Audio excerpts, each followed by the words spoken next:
नमस्कार दोस्तों, मैं नरेंद्र शर्मा जवाहर क्लासेज के यूट्यूब चैनल में आपका हार्दिक अभिनंदन करता हूं, स्वागत करता हूं। जैसा कि दोस्तों आपको विदित है, पिछली क्लास के अंदर अपने मेवाड़ के इतिहास के अंदर महाराणा कुंभा प्रारंभ कर चुके थे और महाराणा कुंभा की जो दो समस्या हैं उनमें से एक समस्या का अपन ने निपटारा भी कर लिया था। इसके अलावा महाराणा कुंभा की उसके दौरान अपन ने उपाधियाँ देखी, युद्ध देखा है कि जो मालवा विजय है उसके उपलक्ष्य में वो विजय स्तंभ का निर्माण करवाएगा और राजस्थान का प्रथम विजय स्तंभ देखा, क्या क्या बातें होती है वो सारी देखी। तो आज अपन जो राजस्थान का प्रमुख विजय स्तंभ है उस विजय स्तंभ को पढ़ेंगे और प्रमुख जो विजय स्तंभ है वो आपके चित्तौड़गढ़ के अंदर है, तो उसको समझने की कोशिश करते हैं। ध्यान समझना दोस्तों, बात करते हैं विजय स्तंभ की। बात करते हैं किसकी दोस्तों? विजय स्तंभ। विजय स्तंभ की बात करते हैं दोस्तों, ध्यान समझना। मैंने आपको बताया था पहली बात तो विजय स्तंभ है कहाँ पे दोस्तों? चित्तौड़गढ़। विजय स्तंभ कहाँ पे होगा दोस्तों? आपकी चित्तौड़गढ़ के अंदर। इसके अलावा बात करते हैं दोस्तों विजय स्तंभ की, ध्यान समझना। विजय स्तंभ पड़ता है आपके चित्तौड़गढ़ में। अब विजय स्तंभ के देखेंगे अपन उपनाम। अपने विजय स्तंभ के देखेंगे दोस्तों उपनाम। देखो दोस्तों, विजय स्तंभ को ही कहते हैं जय स्तंभ। विजय स्तंभ को ही कहते हैं जय स्तंभ। ध्यान समझना, विजय स्तंभ को ही क्या कहते हैं दोस्तों? जय स्तंभ। दूसरे बात करते हैं विजय स्तंभ की, तो विजय स्तंभ का ही नाम है विष्णु स्तंभ। विजय स्तंभ का ही नाम है दोस्तों विष्णु स्तंभ, या इसी को कहते हैं दोस्तों विष्णु ध्वज। इसी को कहते हैं दोस्तों विष्णु ध्वज। बात करते हैं तीसरे उपनाम की, तो इसी को कहते हैं दोस्तों विक्ट्री टावर। इसी को क्या कहते हैं दोस्तों? विक्ट्री टावर या विक्ट्री पोल। इसी को कहते हैं विक्ट्री टावर या विक्ट्री पोल। देखो ध्यान समझना दोस्तों, जय स्तंभ, विजय स्तंभ। विजय स्तंभ को कहते हैं विष्णु स्तंभ या विष्णु ध्वज। इस विजय स्तंभ को विष्णु स्तंभ या विष्णु ध्वज क्यों कहा गया है दोस्तों? तो मैंने आपको बताया था कि जो आपके विजय स्तंभ है, इस विजय स्तंभ के अंदर सर्वाधिक जो मूर्तियां लगी हुई है वह किस देवता की लगी हुई है, किस भगवान की लगी हुई है? तो भगवान विष्णु की लगी हुई है, विष्णु को समर्पित मूर्तियां लगी हुई है। इसलिए जो विजय स्तंभ है, एग्जाम में पूछा भी जा चुका है, विजय स्तंभ किसको समर्पित है? तो भगवान विष्णु को समर्पित है दोस्तों। सर्वाधिक जो मूर्तियां यहाँ पे लगी हुई है किसकी लगी हुई है? भगवान विष्णु की लगी हुई है, इसलिए इसको विष्णु स्तंभ या विष्णु ध्वज भी कहा गया है। इसके बाद में बात करते हैं दोस्तों विक्ट्री टावर या विक्ट्री पोल। यह मालवा विजय के उपलक्ष्य में इसका निर्माण हुआ है, तो इसको विक्ट्री टावर या विक्ट्री पोल भी कहते हैं। इसके अलावा आगे बात करते हैं, ध्यान समझना दोस्तों, समझने की कोशिश करना। विजय स्तंभ, जय स्तंभ, विष्णु स्तंभ, विष्णु ध्वज, विक्ट्री टावर, विक्ट्री पोल। इसके अलावा इसको क्या कहते हैं दोस्तों? 9 मंजिल का महल। क्या कहते हैं दोस्तों? 9 मंजिल का महल। यह 9 मंजिल का बना हुआ है, इसलिए इसको क्या कहते हैं? 9 मंजिल का महल कहते हैं दोस्तों। इसके अलावा बात करते हैं इसके अन्य नाम की, तो इसे कहते हैं दोस्तों हिंदू देवी देवताओं का अजायब घर। हिंदू देवी देवताओं का, हिंदू देवी देवताओं का अजायब घर। ध्यान समझना दोस्तों, इसे क्या कहते हैं? हिंदू देवी देवताओं का अजायब घर। क्यों कहते हैं दोस्तों इसे हिंदू देवी देवताओं का अजायब घर? क्यों कहते हैं? ध्यान समझना दोस्तों, अजायब घर कहते किसे हैं? भाई अजायब घर का मतलब होता है कि अनगिनत, जिनको गिनना क्या हो मुश्किल हो, इतना मतलब है संख्या जिसको गिनना मुश्किल हो, मतलब मुश्किल होता है, असंभव नहीं है कुछ भी, इसको आसानी से आप क्या कर सकते हो? गिन सकते हो। अजायब घर का जैसे अपन एग्जांपल लेते हैं, तो जैसे पशु पक्षियों के रूप में चिड़ियाघर है, चिड़ियाघर के अंदर खूब सारे पशु पक्षी वगैरह रहते हैं, ठीक है, तो उसको बोलते हैं पशु पक्षियों का अजायब घर, चिड़ियाघर को कहते हैं। उसी प्रकार से यहाँ पे खूब सारी मूर्तियां लगी हुई है, हिंदू देवी देवताओं की अनगिनत मूर्तियां लगी हुई है। ऐसा नहीं है उनको गिना नहीं जा सकता, गिना जा सकता है, लेकिन अनगिनत मूर्तियां लगी हुई है, इसलिए इसको क्या कहते हैं दोस्तों? हिंदू देवी देवताओं का अजायब घर कहा गया है। इसके अलावा बात करते हैं दोस्तों, अगला जो इसका नाम है भारतीय मूर्तिकला का, भारतीय मूर्तिकला का शब्दकोश, या इसी को क्या कहते हैं दोस्तों? विश्वकोश। ध्यान समझना दोस्तों, इसे भारतीय मूर्तिकला क्या कहा गया है, शब्दकोश या विश्वकोश। क्यों कहते हैं? शब्दकोश का मतलब होता है एक तरीके से डिक्शनरी, मतलब असंख्य जो शब्द हैं उनका भंडार क्या कहलाता है दोस्तों, शब्दकोश कहलाता है। और विश्वकोश का मतलब होता है कि उन शब्दों के बारे में थोड़ा वो जो स्पष्टीकरण दिया गया है, वृहत शब्दकोश। वृहत शब्दकोश को क्या कह सकते हैं दोस्तों, विश्वकोश। तो इस विजय स्तंभ को भारतीय मूर्तिकला का शब्दकोश या विश्वकोश क्यों कहा गया है? क्योंकि जो यहां मूर्तियां लगी हुई है उनके ऊपर क्या है दोस्तों, शब्द उत्कीर्ण है। उनके ऊपर क्या है दोस्तों, शब्द उत्कीर्ण है। विजय स्तंभ के अंदर जो भगवान, जो हिंदू देवी देवता हैं, उनकी जो मूर्तियां लगी हुई है उनके ऊपर शब्द उत्कीर्ण है, इसलिए इसको क्या कहा गया दोस्तों, भारतीय मूर्तिकला का शब्दकोश। और विश्वकोश क्यों कहा गया दोस्तों, क्योंकि यहाँ पे जो कई मूर्तियां हैं जिनके नीचे शब्द लिखे हुए हैं, उन मूर्तियों के अवतार लिखे हुए हैं दोस्तों। क्या लिखे हुए हैं? अवतार लिखे हुए हैं, उनका थोड़ा बहुत स्पष्टीकरण लिखा हुआ है, इसलिए इसको क्या कहा गया है, विश्वकोश कहा गया है। तो ये सारे इसके क्या थे, उपनाम दोस्तों। बात करते हैं विजय स्तंभ के उपनाम की, तो जय स्तंभ कहते हैं, इसी को विष्णु स्तंभ कहते हैं, इसी को विष्णु ध्वज कहते हैं दोस्तों, इसी को विक्ट्री टावर कहते हैं, इसी को विक्ट्री पोल कहते हैं दोस्तों, इसी को 9 मंजिल का महल कहते हैं दोस्तों, इसी को हिंदू देवी देवताओं का अजायब घर कहते हैं, और इसे भारतीय मूर्तिकला का शब्दकोश या विश्वकोश कहते हैं। आगे देखते हैं दोस्तों, कई जो बुक्स हैं उसके अंदर लिखा हुआ है कि विजय स्तंभ को क्या कहा गया है दोस्तों, आपके कीर्ति स्तंभ कहा गया है। लेकिन कीर्ति स्तंभ दोस्तों अपने आप में अलग है, उसका मैं अभी जब आपको कीर्ति स्तंभ पढ़ाऊंगा उसका स्पष्टीकरण मैं आपको दूंगा दोस्तों। आगे देखते हैं, ध्यान से समझना। इस विजय स्तंभ की बात करते हैं, इस विजय स्तंभ की बात करेंगे तो यही जो है विजय स्तंभ राजस्थान पुलिस का प्रतीक चिन्ह है दोस्तों। यही विजय स्तंभ राजस्थान पुलिस का प्रतीक चिन्ह है। यही विजय स्तंभ दोस्तों राजस्थान पुलिस का क्या है, प्रतीक चिन्ह है। 1982 कब बनाया गया, 1982। यही जो आपके बात करते हैं विजय स्तंभ माध्यमिक शिक्षा बोर्ड अजमेर, माध्यमिक शिक्षा बोर्ड अजमेर का प्रतीक चिन्ह है। माध्यमिक शिक्षा बोर्ड अजमेर का प्रतीक चिन्ह है। यही जो विजय स्तंभ है यह माध्यमिक शिक्षा बोर्ड अजमेर का क्या है दोस्तों, प्रतीक चिन्ह। 1985 कब बनाया गया, 1985। आगे देखते हैं दोस्तों, ध्यान से समझना। एक व्यक्ति आते हैं, एक व्यक्ति आते हैं, उन व्यक्ति का नाम है आपके, ध्यान समझ लेना, उस व्यक्ति का नाम आपके फर्ग्यूसन। जो फर्ग्यूसन है उन्होंने जो अपने विजय स्तंभ है उसकी तुलना रोम के टार्जन टावर से की है, उसको अपन देखेंगे भी। इसके अलावा जो महत्वपूर्ण बात है वो अपन देखते हैं, ध्यान से समझना। एक इतिहासकार हुए हैं, एक नाम आता है डॉक्टर उपेंद्र नाथ, डॉक्टर उपेंद्र नाथ। ध्यान से समझना दोस्तों, एक व्यक्ति आता है डॉक्टर उपेंद्र नाथ। डॉक्टर उपेंद्र नाथ ने इस विजय स्तंभ को क्या कहा है दोस्तों, विष्णु स्तंभ कहा है। डॉक्टर जो उपेंद्र नाथ है इन्होंने इस विजय स्तंभ को क्या कहा है दोस्तों, विष्णु स्तंभ कहा है। इसके अलावा क्या कहा है दोस्तों, इसी डॉक्टर उपेंद्र नाथ ने इसे मूर्तिकला का अजायब घर कहा है। इसे क्या कहा है, मूर्तिकला का अजायब घर कहा है। इसे मूर्तिकला क्या कहा है दोस्तों, अजायब घर। तो डॉक्टर उपेंद्र नाथ विजय स्तंभ को कहते हैं क्या, विष्णु स्तंभ, और डॉक्टर उपेंद्र नाथ ने ही इसे क्या कहा है, मूर्तिकला का अजायब घर कहा है। इसके बाद में बात करते हैं, एक व्यक्ति आते हैं, एक इतिहासकार हैं डॉक्टर गटज। एक इतिहासकार है डॉक्टर गटज। इन्होंने इस विजय स्तंभ को मूर्तिकला का विश्वकोश कहा है, मूर्तिकला का विश्वकोश कहा है। ध्यान से समझना दोस्तों, इसी डॉक्टर गटज ने इसे क्या कहा है, मूर्तिकला का विश्वकोश कहा है। इसके अलावा बात करते हैं, यही व्यक्ति डॉक्टर गटज ही इसे विक्ट्री स्तंभ कहता है। इसे क्या कहता है, विक्ट्री स्तंभ कहता है दोस्तों। ध्यान समझना, इसी डॉक्टर गटज ने विजय स्तंभ को क्या कहा है, विक्ट्री स्तंभ कहा है। एक बार वापस देखते हैं, इसके बाद में आगे विजय स्तंभ को पढ़ेंगे। ध्यान समझना, विजय स्तंभ जो है आपके चित्तौड़गढ़ में है। विजय स्तंभ के कुछ उपनाम है। पहला है जय स्तंभ, मैंने आपको बताया विजय उपलक्ष्य में बनाया है इसलिए जय स्तंभ।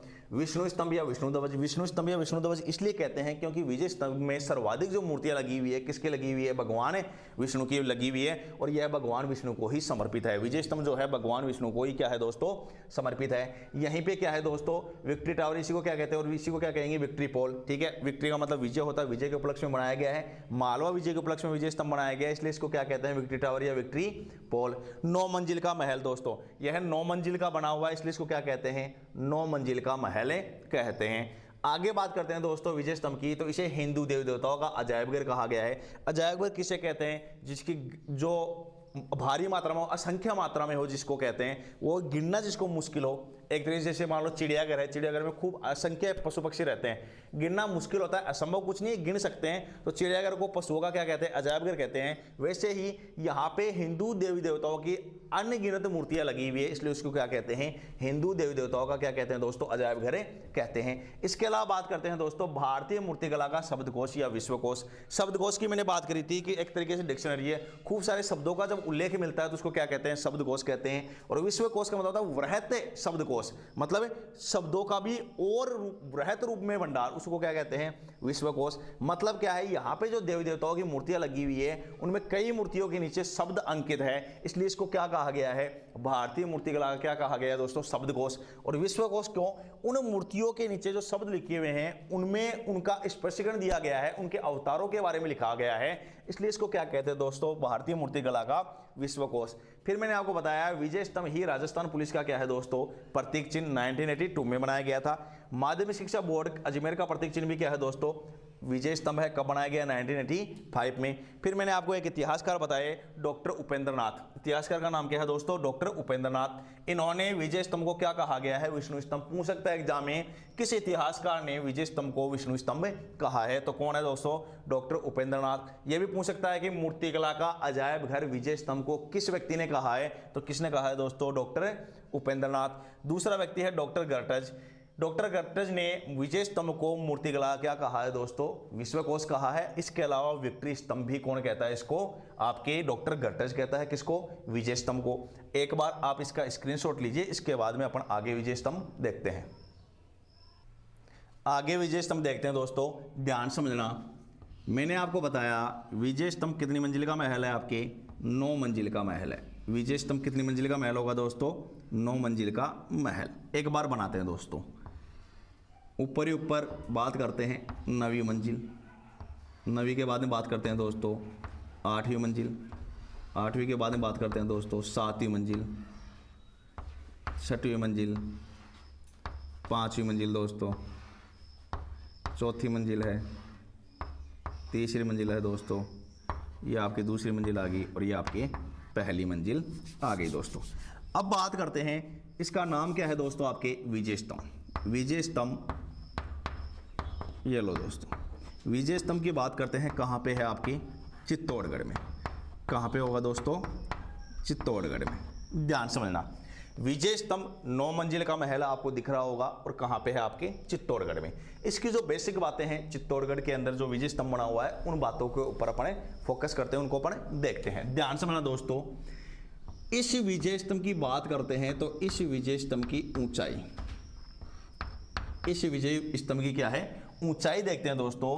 तो इस विजय की स्तंभ की ऊंचाई जो है कितनी है दोस्तों, लगभग 120 से 22 फीट, लगभग 120 से 122 फीट, लगभग 120 से 122 फीट। ध्यान समझना दोस्तों, माध्यमिक शिक्षा बोर्ड की जो किताबें दी गई है उसमें इसकी जो लंबाई है, ऊंचाई की बात करते हैं कितनी होगी, 120 फीट। और बात करते हैं अदर जो किताबें हैं उनमें कितनी ऊंचाई दी गई है इसकी, 122 फीट। तो बात करते हैं इसकी ऊंचाई की, लगभग 120 से 122 फीट है। बात करेंगे अपन विजय स्तंभ की, तो ये कितना चौड़ा है दोस्तों, इसकी चौड़ाई की बात करते हैं तो ये 30 फीट इसकी क्या है दोस्तों, चौड़ाई। यह कितना चौड़ा होगा दोस्तों, 30 फीट के लगभग इसकी क्या है दोस्तों, चौड़ाई। इसी विजय स्तंभ की बात करते हैं तो इस विजय स्तंभ में सीढ़ियां, इस विजय स्तंभ की बात करते हैं दोस्तों, तो इस विजय स्तंभ में दोस्तों सीढ़ियां कितनी हैं, तो सीढ़ियों की बात करते हैं तो दोस्तों 157, इस विजय स्तंभ में सीढ़ियों की बात करते हैं दोस्तों, तो सीढ़ियां कितनी होंगी इसमें 157। आगे ध्यान समझना दोस्तों। इसके अलावा बात करते हैं इस विजय स्तंभ की, तो इस विजय स्तंभ का निर्माण, इस विजय स्तंभ का निर्माण किस व्यक्ति ने करवाया था दोस्तों? महाराणा कुंभा ने। इस विजय स्तंभ का जो निर्माण है किस व्यक्ति द्वारा करवाया गया दोस्तों? महाराणा कुंभा द्वारा। कब से कब तक करवाया गया? ध्यान समझना, कब से कब तक करवाता है निर्माण? 1440 से लेकर 1448 ईस्वी तक महाराणा कुंभा द्वारा ये निर्माण करवाया गया है। किस उपलक्ष्य में करवाया गया? मालवा विजय के उपलक्ष्य में। मालवा विजय के उपलक्ष्य में यह जो निर्माण हुआ था दोस्तों, मालवा विजय के उपलक्ष्य में करवाया गया है। और मालवा विजय आपको पता होनी चाहिए कब हुई थी दोस्तों? 1437 ईस्वी में मालवा जो विजय प्राप्त करी थी महाराणा कुंभा ने, मैंने आपको पढ़ाया था अभी, तो किस व्यक्ति को? महमूद खिलजी फर्स्ट को परास्त किया था। उसी के उपलक्ष्य में क्या करवाता है? विजय स्तंभ का क्या करवाता है दोस्तों? निर्माण करवाता है। तो ऊंचाई लगभग 120 से 122 फीट है, चौड़ाई इसकी 30 फीट है, सीढ़ियाँ इसमें 157 है दोस्तों। निर्माण इसका महाराणा कुंभा ने करवाया था 1440 से लेकर 1448 ईस्वी तक। किस उपलक्ष्य में दोस्तों? मालवा विजय के उपलक्ष्य में। ध्यान समझना दोस्तों। आगे बात करते हैं तो इसकी तीसरी मंजिल के ऊपर ध्यान समझना, इसी विजय स्तंभ की तीसरी मंजिल के ऊपर 9 बार अल्लाह अल्लाह लिखा हुआ है। इस विजय स्तंभ की तीसरी मंजिल के ऊपर 9 बार अल्लाह अल्लाह लिखा हुआ है। ध्यान समझना, इसकी तीसरी मंजिल पे क्या लिखा हुआ दोस्तों? 9 बार अल्लाह अल्लाह लिखा हुआ है। और ये जो 9 बार अल्लाह अल्लाह लिखा हुआ है, ये कौन सी भाषा में लिखा हुआ है दोस्तों? अरबी भाषा में। ध्यान समझना, कौन सी लैंग्वेज में लिखा हुआ है? तो ये लिखा हुआ है आपके अरबी भाषा में। तीसरी मंजिल पे 9 बार अल्लाह अल्लाह लिखा हुआ है। कौन सी भाषा में लिखा हुआ है? अरबी भाषा में। इसके अलावा बात करते हैं दोस्तों विजय स्तंभ की, तो इसके वास्तुकार, इस विजय स्तंभ की बात करते हैं तो इसके वास्तुकार ध्यान समझना, मंडन, इसके वास्तुकार कौन है? मंडन, जेता, पूजा, नाथा और नापा। ध्यान समझना, इस विजय स्तंभ के जो वास्तुकार हैं, इसकी व्यूहरचना, इसको तैयार करने वाले, इसका जो बात करते हैं, इसका जो सिस्टम जो बात करते हैं, वास्तुकार जो रूप, इसको रूपरेखा, इसको तैयार करने वाले, इसका जो एक तरीके से मैप का निर्धारण करने वाले व्यक्ति कौन है? मंडन, जेता, पूजा, नाथा और नापा। ये इस विजय स्तंभ के क्या है दोस्तों? वास्तुकार हैं। इसके अलावा बात करते हैं दोस्तों, इस विजय स्तंभ की बात करते हैं, इसको देखा था किसने? कर्नल टोड ने। इसको देखा किसने दोस्तों? कर्नल टोड ने। ध्यान समझना, इस विजय स्तंभ को देखा था किसने? Colonel James Tod. इतिहास, राजस्थान इतिहास के पिता, जनक, ठीक है, इसको घोड़े वाले बाबा भी कहा गया है। तो इसकी बात करते हैं, कर्नल जेम्स टोड ने कहा कि यह क्या आपकी विजय स्तंभ, यह तो कुतुब मीनार से भी बेहतरीन है। यह तो कुतुब मीनार, यह तो कुतुब मीनार से भी बेहतरीन है। यह तो कुतुब मीनार से भी बेहतरीन है। ये बात कौन कहता है दोस्तों? कर्नल जेम्स टोड कहता है। इसके अलावा बात करते हैं, ध्यान समझना, एक व्यक्ति आता है, उस व्यक्ति का नाम है फर्ग्यूसन। एक व्यक्ति होता है, उस व्यक्ति का नाम है फर्ग्यूसन। एक इतिहासकार है दोस्तों, नाम क्या है? फर्ग्यूसन। और फर्ग्यूसन ने विजय स्तंभ के बारे में क्या कहा है? फर्ग्यूसन ने इस विजय स्तंभ की तुलना, फर्ग्यूसन ने इस विजय स्तंभ की जो तुलना की है वो रोम के टार्जन टावर, रोम के टार्जन टावर से की है। इसकी जो तुलना की है रोम के किससे की है? टार्जन टावर से की है। ध्यान समझना दोस्तों, अभी मैंने आपको बताया जो विजय स्तंभ आपके चित्तौड़गढ़ में है, इसकी ऊंचाई लगभग 120 से 122 फीट है, चौड़ाई इसकी 30 फीट है, इसमें सीढ़ियां 157 है दोस्तों। इसका निर्माण महाराणा कुंभा ने करवाया 1440 से लेकर 1448 ईस्वी तक। किस विजय के उपलक्ष्य में करवाया था? मालवा विजय के उपलक्ष्य में करवाया था। मालवा विजय कब प्राप्त हुई थी? 1437 ईस्वी में। इसी के ऊपर 9 बार बात करते हैं। इसी विजय स्तंभ की तीसरी मंजिल के ऊपर 9 बार अल्लाह अल्लाह लिखा हुआ है। कौन सी भाषा में लिखा हुआ है दोस्तों? अरबी भाषा में लिखा हुआ है। इसके वास्तुकार कौन है? मंडन है, जेता है, पूजा है, नाथा है, नापा है। बात करते हैं कर्नल जेम्स टोड की, और कर्नल जेम्स टोड ने कहा कि यह तो क्या है दोस्तों, कुतुब मीनार से भी क्या है, बेहतरीन है। ठीक है। इसके अलावा एक इतिहासकार है फर्ग्यूसन, फर्ग्यूसन ने इसकी तुलना की है रोम के टार्जन टावर से। इसके अलावा बात करते हैं दोस्तों, ध्यान रखना, इस विजय स्तंभ की 9वीं मंजिल, इस विजय स्तंभ की जो 9वीं मंजिल है, बिजली गिर जाने से, इसके ऊपर क्या गिर गई थी दोस्तों? बिजली गिर गई थी। इस विजय स्तंभ की 9वीं मंजिल के ऊपर बिजली गिर गई, और जब इसके ऊपर बिजली गिर गई थी तो इस 9वीं मंजिल का पुनर्निर्माण, इस मंजिल जो बात करते हैं 9वीं मंजिल है, इस 9वीं मंजिल का पुनर्निर्माण, इस 9वीं मंजिल का पुनर्निर्माण, ध्यान समझना, इस 9वीं मंजिल के ऊपर क्या गिरेगी? बिजली गिरेगी। बिजली गिरेगी तो इसका क्या करवाया जाएगा? पुनर्निर्माण। और पुनर्निर्माण किस व्यक्ति द्वारा करवाया गया था? तो ध्यान समझना, मेवाड़ के शासक थे, मेवाड़ के महाराणा स्वरूप सिंह द्वारा, मेवाड़ के महाराणा स्वरूप सिंह। ध्यान समझना, अगर आपको थोड़ा बहुत नॉलेज हो इतिहास का, तो ये वही मेवाड़ के महाराणा स्वरूप सिंह है जो 1857 की क्रांति के दौरान रहेंगे। 1857 क्रांति के दौरान मेवाड़ के जो शासक थे वही थे मेवाड़ के महाराणा स्वरूप सिंह। तो मेवाड़ के महाराणा स्वरूप सिंह ने, एग्जाम में आया हुआ है राजस्थान पुलिस में एक क्वेश्चन, कि विजय स्तंभ की 9वीं मंजिल का पुनर्निर्माण किस द्वारा करवाया गया, व्यक्ति द्वारा करवाया गया या किस राजा द्वारा करवाया गया? तो कौन है दोस्तों? महाराणा स्वरूप सिंह। अब ध्यान समझना, एक बात आती है, कई जगह विजय स्तंभ को कीर्ति स्तंभ लिखा हुआ है दोस्तों, जो बिल्कुल गलत है। अब है क्या, वो क्यों लिखते हैं वो ध्यान समझना। कई किताबें ये लिखती है कि इस विजय स्तंभ की 5वीं मंजिल के ऊपर कीर्ति स्तंभ प्रशस्ति उत्कीर्ण है। कई किताबें लिखती है इस विजय स्तंभ की 5वीं मंजिल के ऊपर क्या है दोस्तों? कीर्ति स्तंभ प्रशस्ति उत्कीर्ण है। और कई लिखते हैं कि इसी के पास में, ध्यान समझना, इसी के पास में कीर्ति स्तंभ प्रशस्ति उत्कीर्ण है। इसी के पास में क्या है दोस्तों? कीर्ति स्तंभ प्रशस्ति, कीर्ति स्तंभ प्रशस्ति। ध्यान समझना दोस्तों, बहुत इंपॉर्टेंट बात है। प्रशस्ति कहते किसे हैं भाई? प्रशस्ति कहते किसे हैं?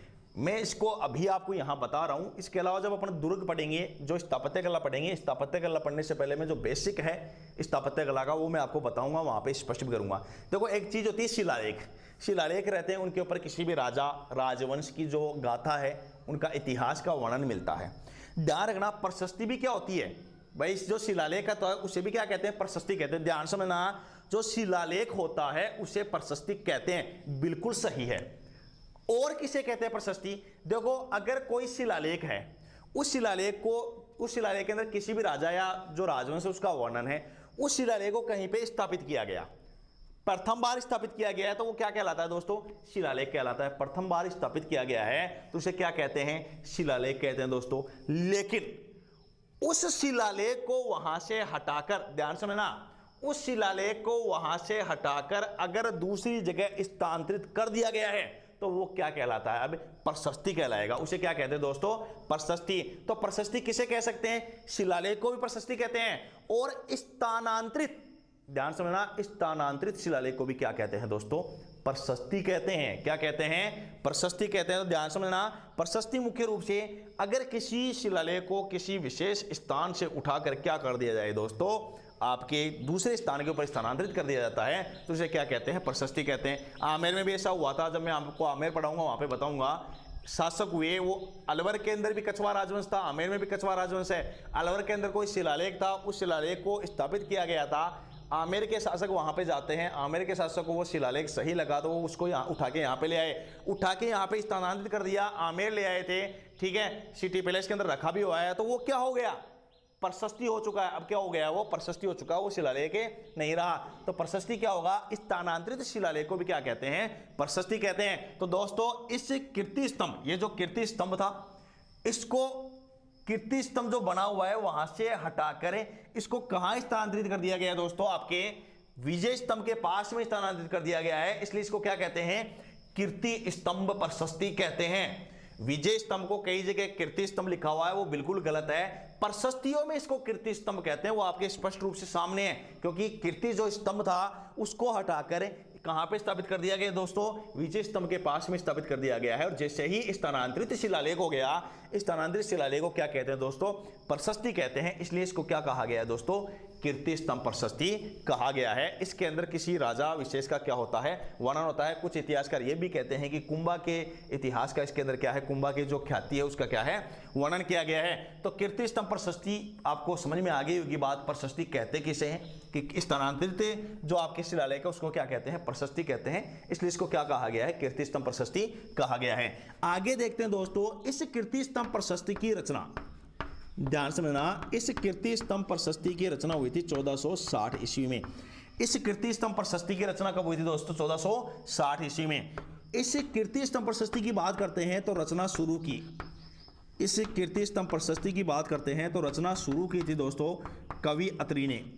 इस कीर्ति स्तंभ प्रशस्ति की रचना जो शुरू की थी दोस्तों कवि अत्रि ने। अगर बात करते हैं दोस्तों इस कीर्ति स्तंभ प्रशस्ति की रचना पूरी की, इस कीर्ति स्तंभ प्रशस्ति की रचना पूरी की, तो पूरी करने वाला था कवि महेश। कौन था दोस्तों, कवि महेश। और कवि महेश कोई और नहीं है दोस्तों, इसी कवि अत्रि का क्या है दोस्तों, पुत्र है। इसी कवि अत्रि के पुत्र कवि महेश ने कीर्ति स्तंभ प्रशस्ति की क्या की थी, रचना पूरी की थी। अगर आपको याद हो तो पिछली क्लास के अंदर मैंने जब हमीर सिसोदिया आपको पढ़ाया था, तो मैंने हमीर सिसोदिया के बारे में बताया था कि हमीर सिसोदिया को एक उपाधि है दोस्तों, विषम घाटी पंचानन, जिसका वर्णन मिलता है कीर्ति स्तंभ प्रशस्ति में, वो यही कीर्ति स्तंभ प्रशस्ति है दोस्तों। इसी कीर्ति स्तंभ प्रशस्ति में हमीर सिसोदिया को विषम घाटी पंचानन कहा गया है। एक बार विजय स्तंभ को अपन रिपीट करते हैं, और विजय स्तंभ को रिपीट करके फिर इसके बाद में अपन कीर्ति स्तंभ पढ़ेंगे।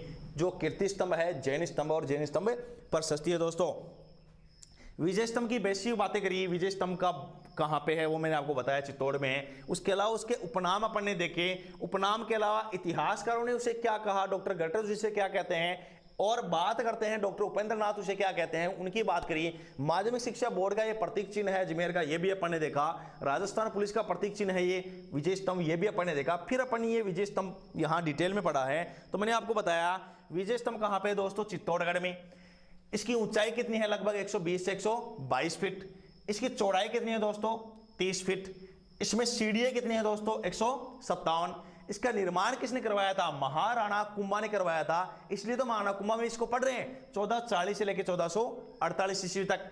किस विजय के उपलक्ष्य में करवाता है दोस्तों, तो मालवा विजय के उपलक्ष्य में करवाता है। मालवा विजय कब हुई थी, 1437 ईस्वी में, जो मैंने आपको महमूद खिलजी वाला वर्णन किया था पिछली क्लास के अंदर। इसके तीसरी मंजिल के ऊपर क्या लिखा हुआ है दोस्तों, 9 बार अल्लाह अल्लाह लिखा हुआ है। और कौन सी लैंग्वेज में है, कौन सी भाषा में है दोस्तों, तो अरबी भाषा में लिखा हुआ है। इसके वास्तुकार इंजीनियर कौन है, मंडन, जेता, पूजा, नाथा और नापा। इन्होंने इसका व्यूहरचना, इसका प्रारूप तैयार किया था दोस्तों। इसी विजय स्तंभ को कर्नल जेम्स टोड ने देखा और क्या कहा, यह तो कुतुब मीनार से भी क्या है, बेहतरीन है। कुतुब मीनार कहां पे, आपके दिल्ली में दोस्तों, कहां पे है, दिल्ली में। एक के इतिहासकार आते हैं फर्ग्यूसन, और फर्ग्यूसन ने क्या कहा, इसकी तुलना करी है रोम के टार्जन टावर से। इसकी तुलना कहां से करी है दोस्तों, रोम के टार्जन टावर से। फिर मैंने आपको बताया दोस्तों, इसकी नवी जो मंजिल है, ऊपर की जो मंजिल है, नवी मंजिल जो है वह बिजली गिर जाने से क्या हो गई थी दोस्तों, क्षतिग्रस्त हो गई थी। तो 1857 की क्रांति के समय मेवाड़ के शासक रहे महाराणा स्वरूप सिंह ने इस नवी मंजिल का क्या करवाया था दोस्तों, पुनर्निर्माण करवाया था। फिर मैंने आपको बताया कि कई किताबें, कई बुक्स के अंदर लिखा हुआ है कि इसकी 5वीं मंजिल के ऊपर कीर्ति स्तंभ प्रशस्ति उत्कीर्ण है। तो मैंने प्रशस्ति बताया आपको, क्या होता है प्रशस्ति। प्रशस्ति स्थानांतरित शिलालेख को कहते हैं। स्थानांतरित शिलालेख या शिलालेख को भी कहते हैं, लेकिन स्थानांतरित शिलालेख को क्या कहते हैं दोस्तों, प्रशस्ति कहते हैं। यह प्रशस्ति की बात करते हैं। यह कीर्ति स्तंभ जो है आपके विजय स्तंभ के पास उत्कीर्ण था, यह शिलालेख, इसको यहाँ पे स्थानांतरित कर दिया। तो स्थानांतरित कर दिया विजय स्तंभ के पास में, तो इसको क्या कहा गया, कीर्ति स्तंभ प्रशस्ति कहा गया है दोस्तों। इसकी रचना की बात करते हैं दोस्तों, तो 1460 ईस्वी में हुई है। रचना शुरू करने वाले दोस्तों कवि अत्रि थे, और रचना पूरी की थी दोस्तों कवि महेश ने। यह आपका दोस्तों विजय स्तंभ था। एक बार आप इसका स्क्रीनशॉट ले लीजिए दोस्तों। देखो दोस्तों, अभी अपन ने विजय स्तंभ देखा है, अपन अभी स्टार्ट करेंगे कीर्ति स्तंभ। ध्यान समझना, कीर्ति स्तंभ किसे कहते हैं। देखो बात करते हैं कीर्ति स्तंभ। ध्यान समझना, कीर्ति स्तंभ को ही कहते हैं दोस्तों जैन स्तंभ। कीर्ति स्तंभ को ही कहते हैं दोस्तों जैन स्तंभ। इसी को कहते हैं दोस्तों जैन स्तंभ प्रशस्ति। इसी को क्या कहते हैं दोस्तों, जैन स्तंभ प्रशस्ति। ध्यान समझना, कीर्ति स्तंभ बोल दूं, जैन स्तंभ बोल दूं या जैन स्तंभ प्रशस्ति बोल दूं, एक ही बात है। कहाँ पे दोस्तों, चित्तौड़गढ़ में। कहाँ पे दोस्तों, चित्तौड़गढ़ में। ध्यान समझना, कीर्ति स्तंभ बोलूं चाहे जैन स्तंभ बोलूं चाहे जैन स्तंभ प्रशस्ति बोल दूं, एक ही बात है। इस कीर्ति स्तंभ की अपन बात करते हैं, मैंने आपको बताया था विजय स्तंभ अलग है, कीर्ति स्तंभ अलग है दोस्तों। विजय स्तंभ के जस्ट सामने क्या बना हुआ है, कीर्ति स्तंभ बना हुआ है, दोनों अलग अलग है। कीर्ति स्तंभ की बात करते हैं तो ध्यान से समझना दोस्तों, यह 7 मंजिल का महल है। कीर्ति स्तंभ जो बना हुआ है यह कितने मंजिल का है, 7 मंजिल का महल है दोस्तों। बात करते हैं कीर्ति स्तंभ की, कितने मंजिल का महल है, 7 मंजिल का महल है। जबकि आपके बात करते हैं किसकी, विजय स्तंभ की, कितने मंजिल का महल था, 9 मंजिल का महल। तो अंतर साफ साफ स्पष्ट हो रहा है दोस्तों। बात करते हैं कीर्ति स्तंभ की। कीर्ति स्तंभ का निर्माण दोस्तों, कीर्ति स्तंभ का निर्माण, कीर्ति स्तंभ का निर्माण कब हुआ, ध्यान समझना। 2 मत निकल के आते हैं यहाँ पे। पहला मत है 11वीं शताब्दी में। पहला मत क्या निकल के आता है दोस्तों, 11वीं शताब्दी में। जो हिस्ट्री की बुक है, जो हिस्ट्री की बहुत सारी किताबें हैं, जो मत हैं, उनके अनुसार निकल के आता है कि कीर्ति स्तंभ का जो निर्माण था दोस्तों कब हुआ था, 11वीं शताब्दी में हुआ था। दूसरा जो मत निकल के आता है, ध्यान समझना, 12वीं शताब्दी। दूसरा जो मत निकल के आता है किसका निर्माण 11वीं शताब्दी में नहीं, कब हुआ है दोस्तों, 12वीं शताब्दी में हुआ है। यह बात कौन कहता है, एनसीईआरटी। एनसीईआरटी के अनुसार इससे की बात का पता चलता है कि कीर्ति स्तंभ का जो निर्माण है कौन शताब्दी में हुआ दोस्तों, 12वीं शताब्दी में। हिस्ट्री की बुक से किस बातों का पता चलता है कि इस कीर्ति स्तंभ या जैन स्तंभ प्रशस्ति का जो निर्माण है दोस्तों कब हुआ, 11वीं शताब्दी में। आगे बढ़ते हैं दोस्तों, इस कीर्ति स्तंभ के निर्माता, इस कीर्ति स्तंभ के निर्माता दोस्तों, तो इसके निर्माता है जैन व्यापारी, जैन व्यापारी जीजासा। इस कीर्ति स्तंभ के जो निर्माता हैं दोस्तों कौन होंगे, जैन व्यापारी जीजासा। ध्यान समझने की कोशिश करना। आगे बात करते हैं कीर्ति स्तंभ की, तो कीर्ति स्तंभ की बात करते हैं। ध्यान समझना, मैंने आपको बताया विजय स्तंभ, विजय स्तंभ की बात करते हैं तो विजय स्तंभ चित्तौड़ में है और कीर्ति स्तंभ भी चित्तौड़ में है। विजय स्तंभ 9 मंजिल का महल था, कीर्ति स्तंभ 7 मंजिल का महल है। विजय स्तंभ का निर्माण जो करवाना वाली बात करते हैं, निर्माण कब हुआ था, 1440 से लेकर 48 तक। लेकिन जबकि इसकी बात करते हैं 11वीं शताब्दी में हिस्ट्री के अनुसार और 12वीं शताब्दी में एनसीईआरटी के अनुसार। बात करते हैं विजय स्तंभ के निर्माता कौन थे, महाराणा कुंभा, और यहाँ कीर्ति स्तंभ के निर्माता कौन है दोस्तों, जैन व्यापारी जीजासा। बात करता हूं विजय स्तंभ की। विजय स्तंभ भगवान विष्णु को समर्पित है, जबकि आपके कीर्ति स्तंभ जैन स्तंभ या जैन स्तंभ प्रशस्ति जैन देवताओं को समर्पित है दोस्तों। ये किसको समर्पित है, जैन देवताओं को समर्पित है, जैन देवताओं को समर्पित। ध्यान समझना, मैंने बात करी है कीर्ति स्तंभ की। कीर्ति स्तंभ को ही जैन स्तंभ कहते हैं, जैन स्तंभ को ही जैन स्तंभ प्रशस्ति कहते हैं दोस्तों। कहां पे, आपके चित्तौड़गढ़ में है। कितने मंजिल का महल है, 7 मंजिल का महल है। निर्माण कब हुआ दोस्तों, हिस्ट्री की जो बुक्स है उनके अनुसार 11वीं शताब्दी में, एनसीईआरटी के अनुसार 12वीं शताब्दी में। निर्माता कौन है दोस्तों, जैन व्यापारी जीजासा। बात करते हैं किसको समर्पित है, जैन देवताओं को। और अब बात करते हैं एक क्वेश्चन की दोस्तों, एक बात करते हैं एक क्वेश्चन की। और क्वेश्चन आया था दोस्तों पटवार 2011 में। पटवार एग्जाम 2011 में एक क्वेश्चन पूछा गया था, उस क्वेश्चन की बात करते हैं। और क्वेश्चन क्या था दोस्तों, कीर्ति स्तंभ, ध्यान समझना, कीर्ति स्तंभ समर्पित है, कीर्ति स्तंभ समर्पित है दोस्तों। ऑप्शन देखना, कीर्ति स्तंभ समर्पित है, ऑप्शन देखना, पहला कुंभा। पहला ऑप्शन क्या है दोस्तों, कुंभा। दूसरा ऑप्शन हिंदू देवी देवताओं को, हिंदू देवी देवताओं को। ध्यान समझना। तीसरा ऑप्शन क्या है दोस्तों, आदिनाथ जी, आदिनाथ जी या ऋषभ देव जी को, आदिनाथ जी या ऋषभ देव जी को। और चौथा ऑप्शन क्या है दोस्तों, नन ऑफ द अबव, इनमें से कोई नहीं। पटवार 2011 में एक क्वेश्चन पूछा गया। क्वेश्चन क्या था? कीर्ति स्तंभ समर्पित है। कीर्ति स्तंभ समर्पित है किसको? महाराणा कुंभा को, हिंदू देवी देवताओं को, आदिनाथ जी या ऋषभ देव जी को, या इनमें से कोई नहीं। तो इसका आंसर क्या होगा दोस्तों? ध्यान समझना। बहुत सारे स्टूडेंट्स ने इस क्वेश्चन को गलत किया दोस्तों।